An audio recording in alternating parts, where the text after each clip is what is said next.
आकाशवाणी स्थापना के 90 वर्ष पूर्ण होने के उपलक्ष्य में दिनांक 28 अप्रैल 2026 को आकाशवाणी चित्तौड़गढ़ द्वारा शहर के vision group of college Chittorgarh में सांस्कृतिक एवं ऐतिहासिक विरासत से जुड़े विषयों पर आशुभाषण प्रतियोगिता का आयोजन किया गया। कार्यक्रम का शुभारंभ मां सरस्वती के समक्ष दीप प्रज्वलन करके किया गया। प्रतियोगिता में कॉलेज के कुल 19 विद्यार्थियों ने उत्साहपूर्वक भाग लिया। प्रतियोगिता में कई प्रतिभागियों ने उत्कृष्ट प्रस्तुति दी, किंतु उच्चारण, विषय की समझ एवं प्रस्तुतिकरण के आधार पर निर्णायक मंडल ने अक्षरा माहेश्वरी को भक्तिमती मीराबाई विषय पर विजेता घोषित किया।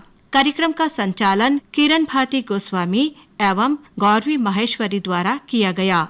प्रस्तुत है आशु भाषण प्रतियोगिता के संपादित अंश। नमस्कार माननीय अध्यापकगण, छात्र निकाय और सदन में उपस्थित सभी सम्मानित श्रोताओं। आकाशवाणी के गौरवशाली 90 वर्ष पूर्ण होने पर आउटरीच प्रोग्राम के तत्वावधान में आयोजित यह आशु भाषण प्रतियोगिता में मैं गौरवी महेश्वरी, मैं किरण भारती गोस्वामी आपका हार्दिक स्वागत करते हैं।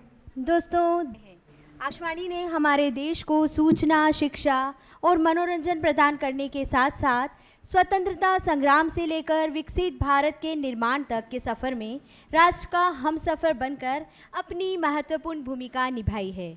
आज आकाशवाणी दुनिया का सबसे बड़ा रेडियो नेटवर्क है। आधिकारिक रूप से आकाशवाणी की स्थापना 8 जून 1936 को हुई थी। वर्ष 1956 में ऑल इंडिया रेडियो को आधिकारिक तौर पर आकाशवाणी नाम दिया गया। आकाशवाणी लगभग 23 भाषाओं और 146 बोलियों में प्रसारण करता है, जो देश की भाषाई और सांस्कृतिक विविधता को दर्शाता है। 21 दिसंबर 1991 को आकाशवाणी चित्तौड़गढ़ की स्थापना हुई। FM फ्रिक्वेंसी 102.9 मेगाहर्ट्ज़ पर प्रातः 9 बजे से रात 10 बजे तक हमारे कार्यक्रम प्रसारित होते हैं। दोस्तों, 90 वर्ष पूर्ण होने के जश्न के अंतर्गत कई प्रतियोगिताएं आयोजित की जा रही है। उसमें से एक प्रतियोगिता आशु भाषण का आयोजन हम आज करने जा रहे हैं। मैं हमारी को होस्ट गौरवी माहेश्वरी को बुलाती हूं कि वे आएँ और प्रतियोगिता को विधिवत आगे बढ़ाएं। मैं हमारी प्रथम प्रतिभागी पायल शेखावत को मंच पर आमंत्रित करती हूँ। आदरणीय मंच, मेरे आदरणीय गुरुवर और सभी साथियों को मेरा सादर प्रणाम।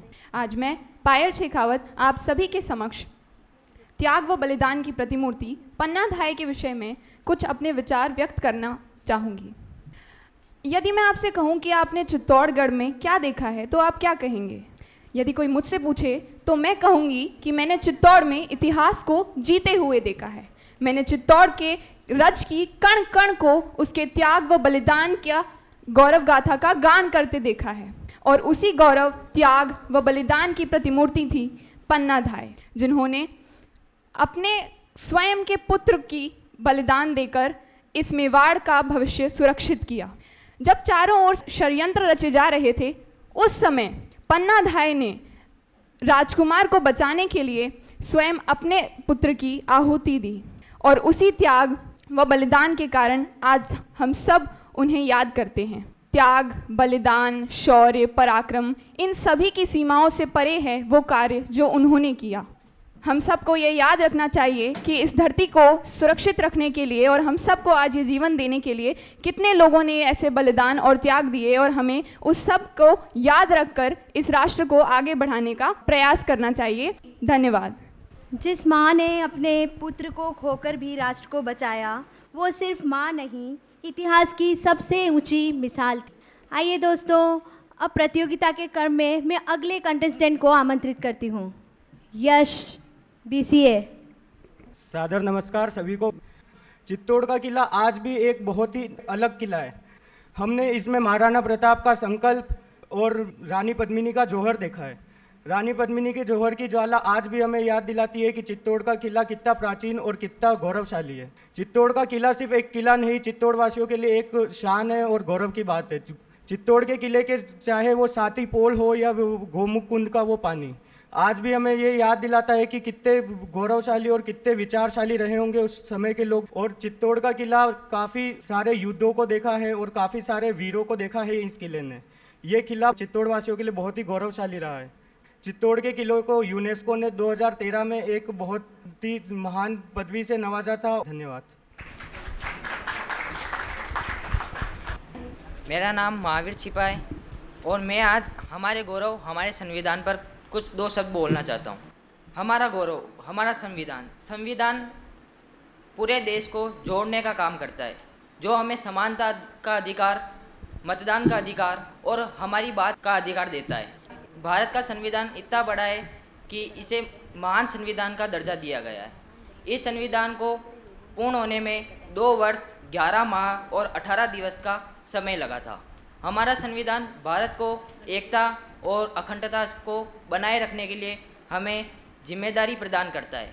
संविधान भारत देश का एक अहम हिस्सा है, जिसे बाबा साहब अम्बेडकर ने हमें प्रदान किया था। धन्यवाद। इसी के साथ मैं अपने अगली प्रतिभागी दिशा को आमंत्रित करना चाहूँगी। नमस्कार, मैं दिशा शर्मा आज आप सभी के समक्ष शक्ति और भक्ति की नगरी चित्तौड़गढ़ विषय पर अपने विचार प्रस्तुत करना चाहती हूँ। राजस्थान की वीर भूमि पर स्थित चित्तौड़गढ़ एक शहर ही नहीं पर वीरता, शौर्य, त्याग का जीवंत प्रतीक है। चित्तौड़गढ़ का किला, जिसे चित्तौड़गढ़ दुर्ग कहा जाता है, यह भारत के सबसे विशाल किलों में से एक है। इसे यूनेस्को द्वारा विश्व धरोहर का दर्जा भी प्राप्त है। चित्तौड़गढ़ सिर्फ शक्ति की नगरी ही नहीं, भक्ति की भी नगरी है। अगर हम बात शक्ति की करते हैं तो चित्तौड़गढ़ की वीरांगनाओं और वीरों का स्मरण अपने आप हो जाता है। रानी पद्मिनी का साहस और उनका जौहर आत्मसम्मान और त्याग का सर्वोच्च उदाहरण है। वहीं महाराणा प्रताप की बात करें तो उनका साहस और उनका त्याग और उनका मातृभूमि के प्रति समर्पण हमें याद दिलाता है और हर देशभक्त के मन में देशभक्ति की भावना जगाता है। चित्तौड़गढ़ सिर्फ शक्ति की नगरी ही नहीं पर भक्ति की भी नगरी है। मीराबाई की भक्ति ने इस शहर को आध्यात्मिकता से भर दिया। उनका श्री कृष्ण के प्रति अटूट प्रेम और समर्पण हमें सिखाता है कि सच्ची भक्ति में अटूट शक्ति होती है। धन्यवाद। ऊंचा है किला पर उससे ऊंची है शान, चित्तौड़गढ़ का किला है भारत की पहचान। इसी के साथ मैं हर्षिता को आमंत्रित करूंगी कि वे अपनी प्रस्तुति दें। नमस्कार, आज मैं हमारी विरासत लोक संगीत के विषय पर कुछ विचार प्रस्तुत करूंगी। जैसा कि लोक संगीत के बारे में हमारे बहुत सारे संगीत जुड़े हैं।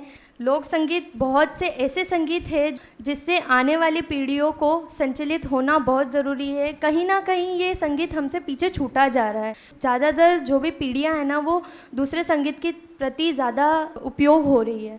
लोक संगीत हमें हमेशा सुनना चाहिए। धन्यवाद। ढोलक की थाप और बांसुरी की तान, लोक संगीत में बसता है हिंदुस्तान।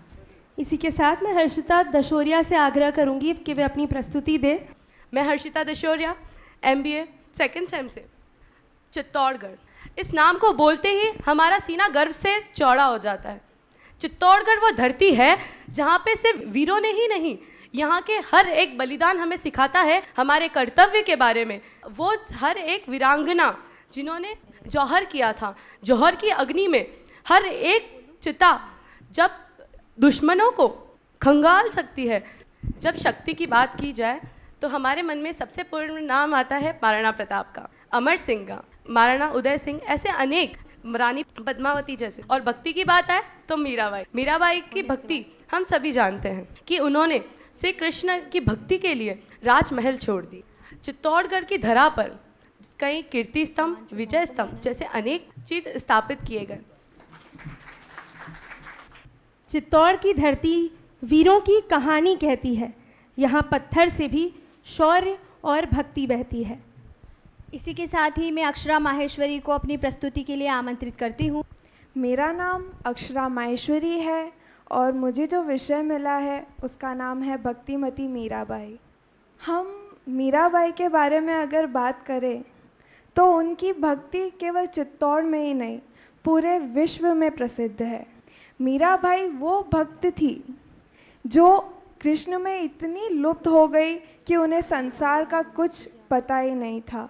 मीराबाई का जब जन्म हुआ तब उनके पिता युद्ध पे थे और युद्ध में वो वीर गति को प्राप्त हुए। तो मीराबाई ने बचपन से अपने पिता को नहीं देखा और उनके पिता के देहांत के कुछ दिन बाद ही उनकी माँ भी मृत्यु को प्राप्त हुई। तो मीराबाई का पालन पोषण उनके दादाजी ने किया और उनकी दादी जी ने किया। उनके दादा दादी उनके माँ बाप के समान थे। एक बार की ऐसी बात थी कि उनके राज्य में एक बहुत ज्ञानी ऋषि आए। उन ज्ञानी ऋषि का आदर सत्कार किया गया। उन ऋषि ने एक कृष्णा जी की मूर्ति की स्थापना की वहाँ पर और वो वहाँ पे भोजन ग्रहण करने के लिए बैठ गए। छोटी सी 6 साल की प्यारी सी मीराबाई आई और उनके खीर परोसने लगी, पर जैसे ही उनकी नज़र कृष्णा जी की मूर्ति पर गई, उनकी नज़र वहाँ पे ही रह गई और प्रसन्न होकर उन ऋषि ने पूछा कि बोलिए क्या चाहती हैं आप। तो मीराबाई की दादी कुछ कहती, इससे पहले मीराबाई ने कह दिया कि मुझे आप श्री कृष्ण दे दीजिए। पर थोड़ा क्रोध में आ गए थे वो ऋषि। क्यों क्रोध में आए? क्योंकि है ना, वो मूर्ति जो थी वो उन्हें वरदान स्वरूप उनके गुरु से मिली थी और एक गुरु का दिया हुआ वरदान ऐसे ही नहीं दिया जा सकता। तो वो वहाँ से वो मूर्ति लेकर जाने लगे। मीराबाई रोने लगी, पर जैसे ही वो आधे रास्ते में पहुँचे वो वापस उल्टे पैर वहाँ पर गए। उन्हें मीराबाई का चेहरा स्वर्ण में आया और वो प्रभु की तरफ देखकर कहने लगे, प्रभु आपकी लीला आप ही जानो। और वो मीराबाई को वो मूर्ति देकर चले गए। तब से मीराबाई रात दिन सुबह शाम उसी मूर्ति की भक्ति में लगी रही। अब इस वक्त एक ऐसा टाइम आया था जब मीराबाई देख रही थी कि है ना, नीचे एक बारात आई है। तो वो पूछने लगी कि ये बारात है, यहाँ पे सब सजे हुए हैं, तो ये क्यों हो रहा है दादी साहब? तो दादी साहब बोली कि है ना, वो तो दूल्हा है, उसका तो विवाह होने वाला है। पर मीराबाई ने पूछा मेरा दूल्हा कहाँ है? तो दादी साहब ने कह दिया तुम्हारा दूल्हा कृष्ण है। तो जब मीराबाई के विवाह की बात आई और उनका विवाह जब भोजरात से होने वाला था तो उन्होंने मना कर दिया कि मेरा तो पहले से ही दूल्हा है, बचपन से ही सगाई हुई है, तो आप किससे शादी करवा रहे हैं? पर जो प्रथा चलती आई है उस वजह से उन्हें शादी के लिए हाँ करना पड़ा। पर भोजराज ने भी कहा कि आप अपनी भक्ति में लीन रहिए, मुझे उससे कोई दिक्कत नहीं है। फिर शादी के बाद भी ऐसा हुआ कि है ना, उनके ही राज्य में कुछ और ऋषि आए जो कृष्ण कृष्ण के संगीत गाकर बाहर नाच रहे थे। मीराबाई उनकी भक्ति में मग्न बाहर आई और उस संगीत में झूमने लगी। उसे झूमता हुआ देख पता चला कि मीराबाई जो थी वो किसी और संसार की पीढ़ियों से बंधी हुई नहीं थी, कुछ बेड़ियों का ध्यान नहीं रखती थी, पर बस श्री कृष्ण के बारे में सोचती थी। अंत में जाके वो श्री कृष्ण में लुप्त हो गई। मीराबाई की भक्ति को शत शत नमन। धन्यवाद। मीरा की भक्ति का ये असर था निराला, जहर भी अमृत बन गया, नाम था कृष्ण का उजाला। इसी के साथ मैं अंबिका दादीज को अपनी प्रस्तुति देने के लिए आमंत्रित करती हूँ। मेरा नाम अंबिका दादीज है और मैं आज यहाँ अनेकता में एकता, भारत की विशेषता के विषय पर अपने विचार प्रस्तुत करना चाहती हूँ।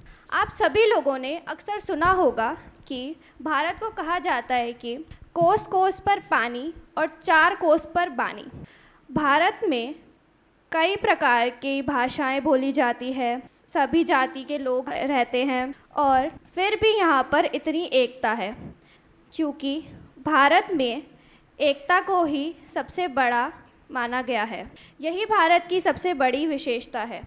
मेरा मानना है कि हमें अगर ऊपरी तौर पर देखा जाए तो हमें कई चीज़ों में बांटा जा सकता है, जैसे कि भाषा के तौर पर, धर्म के तौर पर और रूप के तौर पर और भी कई सारी चीज़ों के तौर पर। बट हम सभी दिल से, हृदय से, मन से और सोच से एक भारतीय हैं। हम सब हिंदू होने से पहले, मुस्लिम होने से पहले, ईसाई होने से पहले, सिख होने से पहले, या फिर हम ऐसा भी कह सकते हैं कि हम सब राजस्थानी होने से पहले, मराठी होने से पहले, बंगाली होने से पहले एक भारतीय कहलाए जाते हैं। और यही हमारी एकता, हमारी भारत की सबसे बड़ी विशेषता है और ख़ास बात है।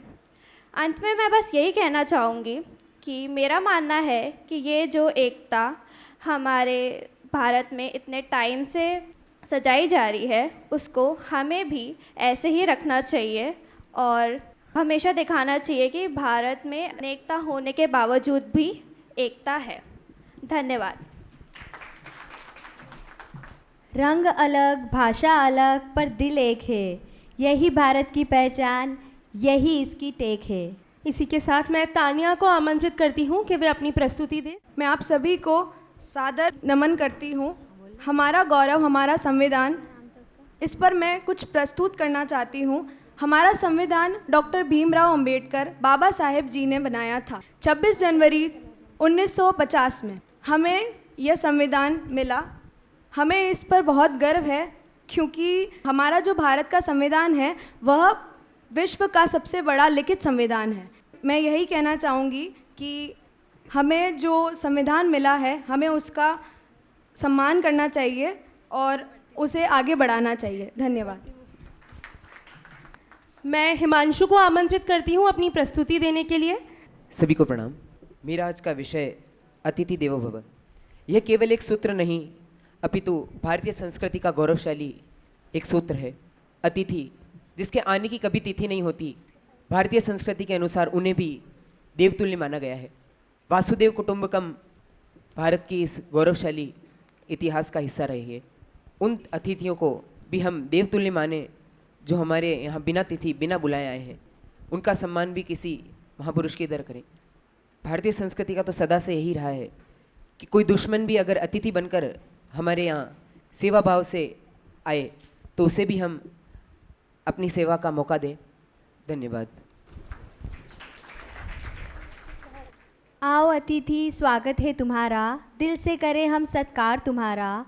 यही हमारी परंपरा है प्यारी, यही हमारी संस्कृति न्यारी। कृष को आवाज़ दूंगी कि वे अपनी प्रस्तुति दें।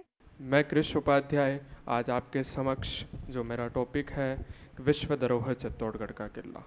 ये चित्तौड़गढ़ का किला हमें ये गाथा सुनाता है कि यहाँ पे वीरता, स्वाभिमान एवं शक्ति की प्रदान है।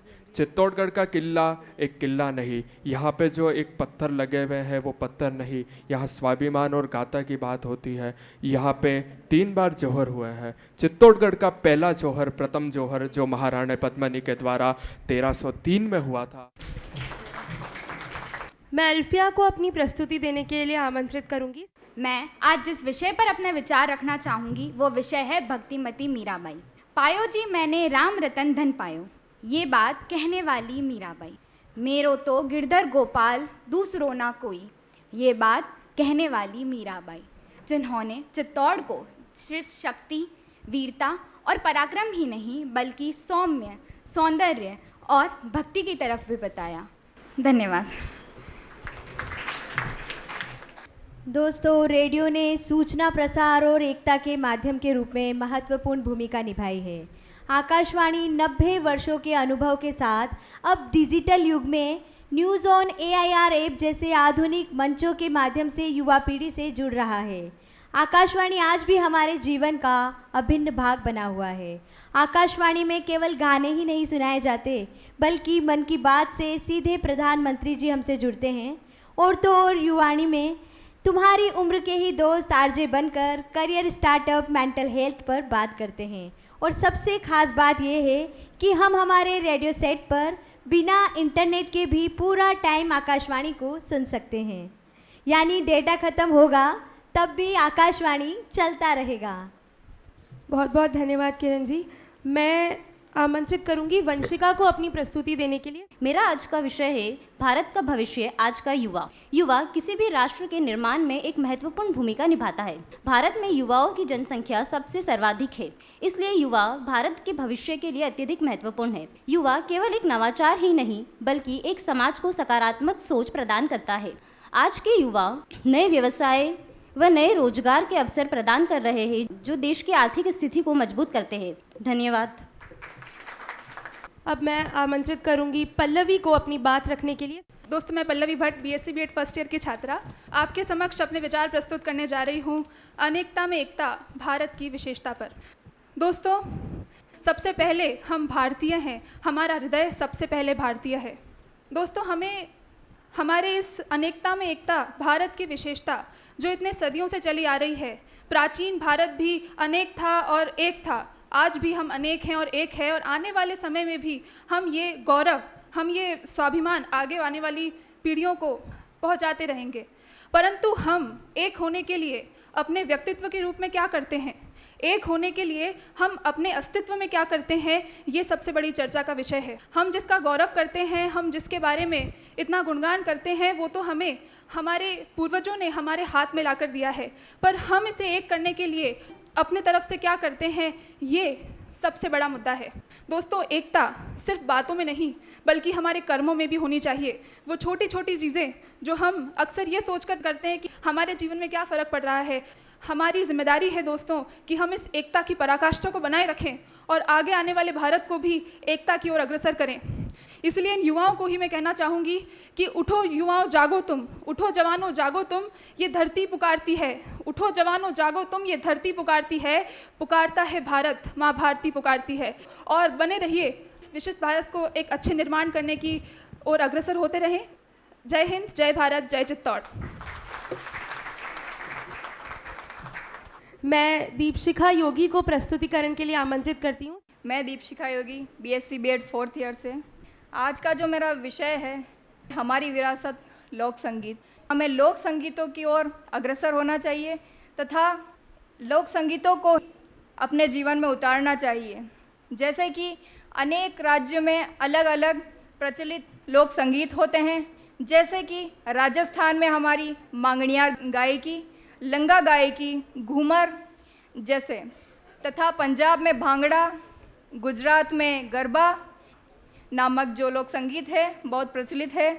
हमारी जो जड़ें हैं, जो हमारे नैतिकता है, हमारे संस्कार परंपरा को ध्यान में रखते हुए हमें इन लोक संगीतों की ओर अग्रसर होना चाहिए कि हमारे लोक संगीत बहुत अत्यधिक महत्वपूर्ण है, तो इन्हें हमें ज्ञान में लाना चाहिए तथा इनका उल्लेख पाठ्य पुस्तकों में भी करना चाहिए। धन्यवाद। मैं आवाज़ देती हूँ शिवेंद्र सिंह जी को कि वे अपनी बात कहें। आकाशवाणी के इस आशुभाषण कार्यक्रम में मुझे टॉपिक दिया गया है भारत का भविष्य आज का युवा। युवा माने क्या? युवा माने आप और हम। किसी भी देश की एक रीढ़ की हड्डी कोई होता है तो वह उस देश का युवा होता है। आज हम जहाँ खड़े हैं, भूतकाल में जो युवा थे उन्होंने जो कार्य किया उसका परिणाम है, लेकिन हम जो आगे जाएंगे वह हम क्या करेंगे एक युवा के रूप में, वह उसका परिणाम होगा। एक युवा जब एक निश्चय करता है कि मुझे इन अंग्रेजों की आताताई सरकार के खिलाफ लड़ना है, वह 23 वर्ष की उम्र में फांसी के फंदे को चूम लेता है। आज आवश्यकता है उन युवाओं की जो शिक्षा के क्षेत्र में अग्रणी हो, जो चिकित्सा के क्षेत्र में अग्रणी हो, जो तकनीक के क्षेत्र में अग्रणी हो, जो कृषि के क्षेत्र में अग्रणी हो, जो सामाजिक सरोकारों के कार्यों में अग्रणी हो। आप और हम युवा हैं और आप और हम इस देश की सबसे छोटी इकाई हैं। आपके रूप में, मैं मेरे स्वयं के रूप में मैं क्या करता हूँ, यह बताएगा कि मेरा देश कहाँ जाएगा। युवा का अर्थ मात्र इससे न मानिए कि हम किशोरावस्था में है या हमारी उम्र 20 वर्ष 25 वर्ष है तो हम ही युवा हैं। जिनके मन में कुछ कर गुजरने का भाव है वह सभी युवा है। हम यदि शिक्षा के क्षेत्र में है तो हम उसमें सर्वोच्च करने का प्रयास करें। हम वहाँ यह ना सोचें कि किसी तरह टाइम पास हो जाए या किसी तरह वह समय कट जाए। हम अगर पढ़ाने के क्षेत्र में है, अध्यापक के क्षेत्र में है, तो हम यह सोचें कि हम कैसे अपना बढ़िया से बढ़िया आने वाले बच्चों को प्रदान कर सकते हैं। हम अगर एक डॉक्टर के क्षेत्र में है, आने वाले सभी मरीजों का अच्छे से इलाज करने का प्रयास करें। छोटी छोटी, मात्र छोटी छोटी चीज़ें। एक देशभक्ति के लिए कोई बड़े बड़े कार्य करने की आवश्यकता नहीं, छोटे छोटे कदम। आज मैं अगर अपने ऊपर ध्यान देता हूँ और स्वयं सक्षम होता हूँ, मैं कोई अच्छा रोजगार लेता हूँ, चाहे सरकारी हो या मैं कोई कंपनी खड़ी करता हूँ, मैं कोई विद्यालय संचालित करता हूँ, मैं कोई कॉलेज संचालित करता हूँ, मैंने मुझ पर ध्यान दिया, मैं सक्षम हुआ, मेरा परिवार सक्षम हुआ निजी रूप में, मेरा परिवार के साथ मेरा गाँव के अंदर एक उदाहरण स्थापित हुआ, 5 लोग मुझसे प्रेरित हुए, उन्होंने कुछ कर गुजरने का अपने मन में ठाना। स्वामी विवेकानंद ने कहा था कि मुझे हजारों की भीड़ नहीं चाहिए, मुझे मेरे जैसे मात्र 100 युवा चाहिए जो इस देश की प्रगति को निर्धारित करेंगे, जो इस देश की दिशा निर्धारित करेंगे। जय हिंद, जय भारत, धन्यवाद। मैं कल्पना जी से अनुरोध करूंगी कि वे अपनी प्रस्तुति की ओर बढ़ें। मैं कल्पना मीना आप सभी के सामने भक्तिमती मीराबाई के विषय पर कुछ शब्द बोलना चाहती हूँ। मीराबाई की भक्ति अनन्य भक्ति है। जैसे चित्तौड़गढ़ के किले पर मीराबाई के मंदिर में जैसे आज भी उनके पाषाण हैं, तो उनके अंदर आज भी उनकी भक्ति देखी जाती है। उन्होंने बचपन से ही श्री कृष्ण जी की निस्वार्थ भक्ति भावना रखी थी उनके प्रति।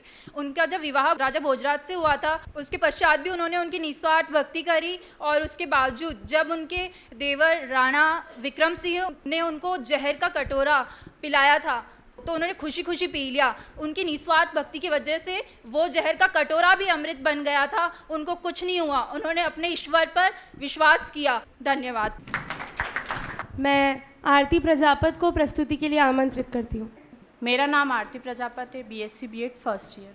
मैं यहाँ शक्ति और भक्ति की नगरी चित्तौड़गढ़ के विषय में आपके सामने कुछ वाक्य बोलना चाहती हूँ। चित्तौड़गढ़ का किला सिर्फ पत्थरों से बना हुआ किला ही नहीं है, बल्कि यहाँ की हर एक पत्थर में साहस, और यहाँ जिन वीरों ने बलिदान दिया है उनकी आज भी शौर्य की गाथाएं गूंजती है।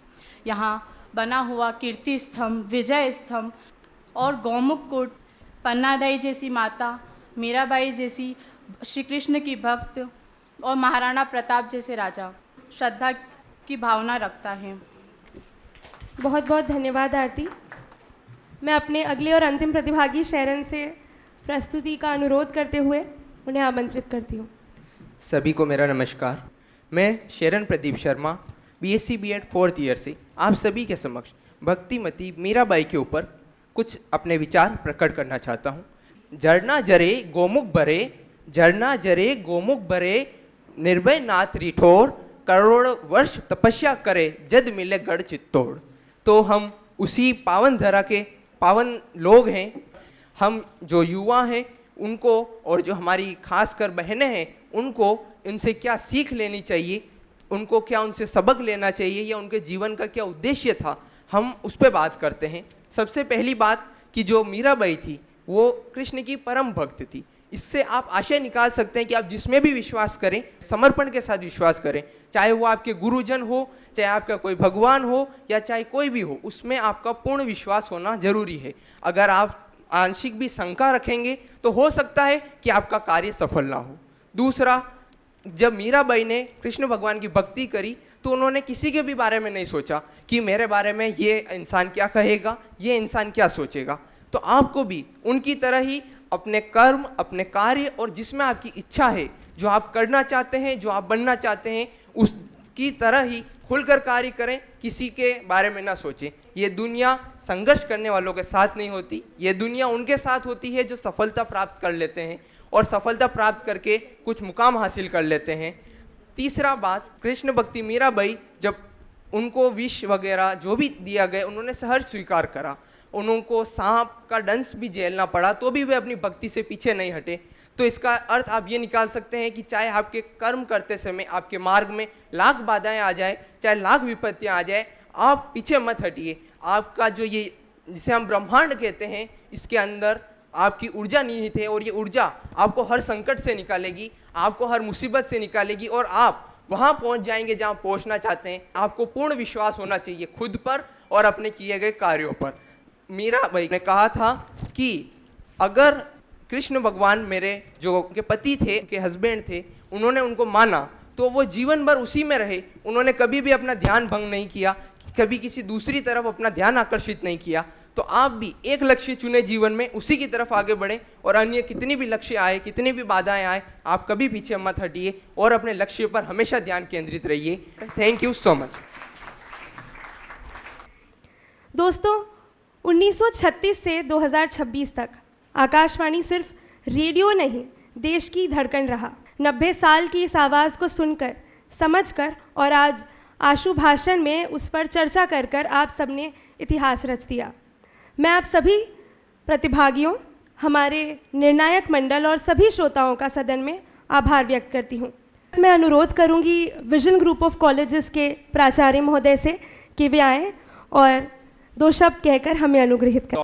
आकाशवाणी के 90 वर्ष पूर्ण होने के साथ एक स्वर्णिम अवसर, जो कि एक आशु भाषण प्रतियोगिता के तहत इस प्रांगण में आयोजित करने का यह अवसर प्रदान किया। मैं गौरवान्वित हूँ क्योंकि आकाशवाणी मेरे व्यक्तिगत जीवन में भी एक महत्वपूर्ण भूमिका निभाता है, क्योंकि मैं जब अपनी यंग एज में था तब आकाशवाणी और आकाशवाणी के कुछ रेडियो चैनल्स जो हमें कम्युनिकेशन स्किल्स सिखाने के लिए एक बहुत बड़ा माध्यम हुआ करता था, और मेरे जीवन में मेरी कम्युनिकेशन जो भी है उसमें आकाशवाणी का एक महत्वपूर्ण भूमिका है। मैं उसके लिए भी धन्यवाद देना चाहूँगा। और आशुभाषण इस प्रतियोगिता की बात करूं, बच्चों ने एक सराहनीय प्रयास किया, और आकाशवाणी पर जब हम अपनी कार में ट्यून करते हैं इस चैनल को, और जब आवाज़ आती है तो उस आवाज़ में एक सच्चाई, एक इमोशंस, जो हमारी भारत की सबसे इम्पॉर्टेंट चीज़ है जिसमें टॉपिक्स मिले थे, एकता, फीलिंग्स, इमोशंस, हम सब, तो ये आकाशवाणी भी वो फीलिंग और मैसेज देती है कि एक भारतीय चैनल आपको कुछ मैसेज दे रहा है। तो ये मैसेज मेरी आज की इस स्पीच में लास्ट वर्डिंग्स होगी कि आप लोग आकाशवाणी को सुने, इसके चैनल्स को देखें, समझें और फील करें, क्योंकि यहाँ पर आपको वो भारत जिसको हम लोग एक विकसित भारत की ओर ले जाना चाहते हैं वो सारे मैसेज देगा, हमारी संस्कृति वो सारे मैसेज देगी। इसी आशा के साथ और इस आयोजन के सफल आयोजन के लिए मैं पूरी टीम को, विज़न को, स्टूडेंट्स को जो प्रतिभागी है, और स्पेशली जो ऑडियंस जिन्होंने इतनी अच्छी डिसिप्लिन के साथ इस आयोजन को सफल बनाया, मेरे senior team, vice principal Riddhi ma'am, Subhash ji Pareek sir, उन्होंने भी जो सहयोग दिया, मैं उनका आभार और धन्यवाद देना चाहूँगा। और आशा करता हूँ कि आकाशवाणी चित्तौड़गढ़ आगे इस तरीके के और भी अवसर हमारे बच्चों को और स्पेशली हमें देने के लिए हमेशा हम लोग उनको इस अवसर को लेने के लिए तैयार रहेंगे। और ये विज़न जो कॉलेज है हमेशा इस तरीके के आयोजन के लिए हमेशा तैयार है। और इस सफल आयोजन के लिए मैं पूरी टीम को और मुझे इस अवसर पर बोलने का जो अवसर दिया, एंकरिंग टीम को मैं स्पेशली थैंक यू और धन्यवाद देना चाहूँगा। और बिकॉज हमारे स्टूडेंट यहाँ सीखने के लिए भी बैठे हैं, कुछ तो परफॉर्मर्स थे और कुछ ऑब्जर्वर थे, तो आप लोगों ने भी बहुत कुछ सीखा होगा और आशा करते हैं कि इसी तरह से सीखते जाइए और आकाशवाणी को ट्यून करते जाइए। जय हिंद, जय भारत। दोस्तों, अब वो पल जिसका इंतज़ार था, विजेता की घोषणा के लिए मंच पर आमंत्रित करती हूँ निर्णायक श्री सीताराम जी महावर, सहायक निर्देशक कार्यक्रम आकाशवाणी चित्तौड़गढ़। बहुत खुशी की बात है कि हम आपके साथ में यहाँ सामने खड़े हैं।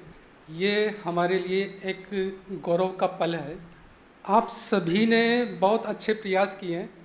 हम जब कभी किसी प्रतियोगिता का आकलन करते हैं, उच्चारण देखते हैं, मात्राएं देखते हैं, प्रस्तुतिकरण देखते हैं, कई बच्चों का तो बहुत अच्छा प्रेजेंटेशन रहा। यही कारण रहा कि हमें औसत के आधार पर यह फैसला करना पड़ा। आप में से ज़्यादा बच्चे, कई अच्छे बच्चे हैं जो बोल सकते हैं, लेकिन माइक्रोफोन के सामने आते ही ऊपर नीचे हो जाते हैं। ये फोबिया हमें दूर करना है, क्योंकि आप कई बच्चे इसमें बिजनेस मैनेजमेंट वाले हैं जिनको क्लाइंट को डील करना होता है। यदि आपकी कम्युनिकेशन स्किल अच्छी होगी तो आप क्लाइंट ज़्यादा से ज़्यादा जोड़ पाएंगे। अब वह पल आ गया है जिसके लिए आज हमने ये प्रोग्राम किया है। अक्षरा माहेश्वरी BBA की छात्राएं, बहुत बहुत बधाई हो आपको। धन्यवाद प्रेषित करने के लिए श्रीमान सुभाष जी से आग्रह करूंगी कि वे पोडियम पर पधारें और सभी प्रतिभागियों से, सभी छात्रों से, हम सभी से 2 शब्द कहें। नमस्कार। आकाशवाणी, इसके साथ में यूजुअली एक चीज़ आती है जो अपन भूल जाते हैं, आकाशवाणी देश की धड़कन। यूँ देखें तो आकाशवाणी को एस्टेब्लिश किया था for the govern the country by the Britishers. जब ब्रिटिशर्स आए तो उन्होंने सबसे पहले जो सेटअप किया था वो किया था कम्युनिकेशन। कम्युनिकेशन के बाद में क्या था, आकाशवाणी, एंड ट्रांसपोर्टेशन में रेलवे। ये उनकी आवश्यकता भी थी, ये समय की आवश्यकता भी थी। धीरे धीरे समय बदला और यही आकाशवाणी, यही रेलवे डिपार्टमेंट, यही दूरसंचार हम भारतवासियों के हथियार बने और इन्हीं पे चल के आगे हमने आज़ादी भी हासिल करी। तो आकाशवाणी का महत्व केवल हमें सूचना प्राप्त करना ही नहीं रहा है, लेकिन एक जन आंदोलन फैलाने में, हमारे स्वाधीनता संग्राम में इसका बहुत महत्वपूर्ण रोल रहा है, उसको नकारा नहीं जा सकता। एक वक्त था जब रेडियो के लिए यहाँ लाइसेंस लेना पड़ता था, बिकॉज ब्रिटिशर्स था। आपको पोस्ट ऑफिस में जाना होता था और आपको एक निश्चित धरोहर राशि जमा करवानी होती। ये तब से चालू हुआ। हमने अपना बचपन तो पूरा सुबह 8 बजे की न्यूज़ और शाम की 8:45 की न्यूज़ में ही गुजारा है। ये 2 इवेंट ऐसी थी जब पूरा देश सुनता, और मुझे याद नहीं है कि मेरे जो पढ़ाई के दिनों में छाया गीत के बिना हम कभी सोए हों। आज भी आता है Vividh Bharati. So this is the importance. आज भी जो आकाशवाणी की महत्ता है ये किन्हीं भी मायनों में कम नहीं है। आपके ग्रामीण क्षेत्र में हो, आपके विविध प्रोग्राम में हो, आपके नेशन बिल्डिंग में हो, या प्रधानमंत्री जी की मन की बात में हो, आकाशवाणी अपना महत्व बनाए हुए हैं। और विजन कॉलेज अपने आप को आज गौरवान्वित फील कर रहा है जब आकाशवाणी ने ये आयोजन के लिए इसी कॉलेज को चुना और उन्होंने यहाँ पे आने का एक प्रयास किया। मैं पुनः विजन कॉलेज की मैनेजमेंट से आकाशवाणी का शुक्रगुजार हूँ। साथ ही आपने हमारे प्रतिभागी को जो अवसर दिया है उसके लिए विशेष तौर से शुक्रगुजार हूँ। निश्चित रूप से आपको पब्लिक स्पीकिंग या कम्युनिकेशन में अगर आपको दक्षता पानी है तो इससे ज़्यादा अच्छा मंच भारतवासियों के लिए नहीं हो सकता। एक बार पुनः बहुत बहुत बधाई एंड शुक्रिया। Thank you sir. प्रस्तुत स्थल रिकॉर्डिंग पर आधारित कार्यक्रम में तकनीकी सहयोग रहा है सत्यनारायण शर्मा और अनिल कुमार खंडेलवाल का।